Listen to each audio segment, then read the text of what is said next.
বিদ্যুৎ, জল ও স্বাস্থ্য সেবা থেকে বঞ্চিত শ্রীকোনা খাসিয়া টিলার জনগণ। সরকারের দৃষ্টি আকর্ষণ ভুক্তভোগী পরিবারগুলোর। শিলচর শহরতলি থেকে মাত্র 10 কিলোমিটার দূরে অবস্থিত শ্রীকোনা খাসিয়া টিলা উপজাতি এই অঞ্চলটিতে 20 থেকে 25টি পরিবার দীর্ঘদিন যাবৎ বসবাস করে আসছে। অঞ্চলটির শতাধিক ভোটাররা তাদের মূল্যবান ভোট দিয়ে বিভিন্নবার জনপ্রতিনিধিদের নির্বাচিত করলেও উন্নয়নের বিন্দুমাত্র ছোঁয়াও তাদের কপালে জোটেনি। শিলচর শহরতলির একেবারে কাছে থাকা সত্ত্বেও সরকারের বিভিন্ন সুযোগ সুবিধা থেকে বঞ্চিত খাসিয়া টিলার জনগণ। বর্তমানের এই অত্যাধুনিক যুগেও অসহায় অবস্থায় দিন কাটাচ্ছেন তারা। এই উপজাতি অধ্যুষিত এলাকার অধিকাংশ জনগণ পান ও সুপারির চাষের ওপর নির্ভরশীল। মশরুম থেকে তাদের দিনমজুরি করে নিজেদের পরিবার প্রতিপালন করতে হয়। বিদ্যুৎ, পানীয় জল ও শিক্ষা সহ স্বাস্থ্যসেবা প্রত্যেক মানুষের মৌলিক চাহিদা ও অধিকার। জনগণের এই মৌলিক অধিকার নিশ্চিত করতে সরকার অঙ্গীকারবদ্ধ, যার দরুন সরকার কর্তৃক দেশ জুড়ে বিভিন্ন উন্নয়নমূলক প্রকল্পের কাজ শুরু করেছে তারা। কিন্তু শ্রীকোনা খাসিয়া টিলার একাংশ জনগণ তাদের বঞ্চনার কথা তুলে ধরে সরকারকে সহায়তায় এগিয়ে আসার আবেদন করেছেন। তারা জানান, নির্বাচন আসলেই খাসিয়া টিলায় নেতামন্ত্রীর মেলার উৎসবের আমেজে ভরে ওঠে গোটা এলাকা। কিন্তু ভোট বৈতরণী পার হওয়ার পর কেউ আর তাদের মুখোশটুকু দেখাতে চায় না। সেই টিলায় প্রতিনিধিদের বিভিন্ন প্রতিশ্রুতি ও আশ্বাস তাদের দৈনন্দিন জীবনের ব্যবহার্য বিষয় হয়ে উঠেছে। কারণ উন্নয়নের ফুলঝুরি শুধুমাত্র নির্বাচনের সময়কালেই তাদের কাছে পুষ্পবৃষ্টির ন্যায় বয়ে আসে। আর নির্বাচন শেষে টিলারও 4 কিলোমিটার পথ অতিক্রম করে সমতলে এসে বিশুদ্ধ পানীয় জল সংগ্রহ করতে হয় এদের। শুধু তাই নয়, খাসিয়া টিলায় কোনো গর্ভবতী মহিলা বা রোগীকে চ্যাংদোলা করে হাসপাতালে নিয়ে যাওয়া হয় বলে জানিয়েছেন তারা।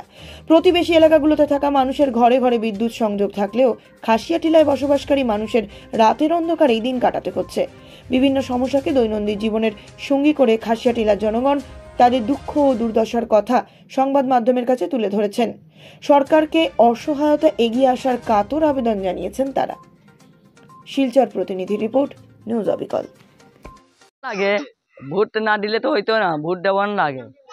এখন ও তো এমপি কো তোমরা এমএলএ আমি তো চিনে নাই তা আমি এখন দুঃখ তো ওই তো জল, আমরা তো দুঃখ বেশি ভাবে জল, রাস্তা, কারেন্টও নাই। আমরা তো এটাই কি করি এখন, আমরা তো সোলার নিজে ভাবে আমরা কিনি জ্বলাই।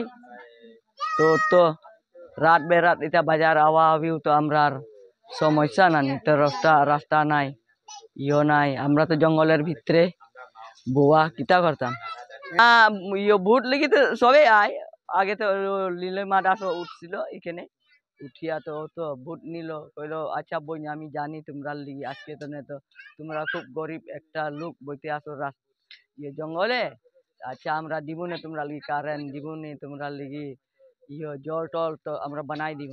ও তো আমরা তো যেটা কইছে আমরা ভাবছি মানে বানাই তো এখন তো আর শেষ হতো আর তো আমরা লিতে আর বানাইয়া তো গেল না, আমরা তো কিছু মানে নাই। এখন তারা যদি আমরা লিগি নেই বুট তো দেওয়ান লাগবো। ভোটে আমরা যদি জঙ্গল বইলেও আমরা ভোট দেওয়ান লাগে, আমরা এটা পারতাম না আনা ভোট দিয়ে। আবেদন করলেও তো দিলে তো লইমু, না দিলে তো কিতা করতাম, তারা লগে কিতা আমরা দরবার করতে পারতাম না। তো আইসে তো ভোট লিগে তো দেওয়ান লাগে, কিন্তু সরকার তো দিলে তো লইমু, না দিলে তো নাই। ঝগড়া করবাই নি সরকার লগে।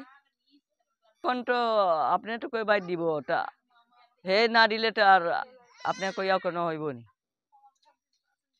আমি পাইছি না, জনটা পাইছি না, কেমনে কইতাম পাইছি।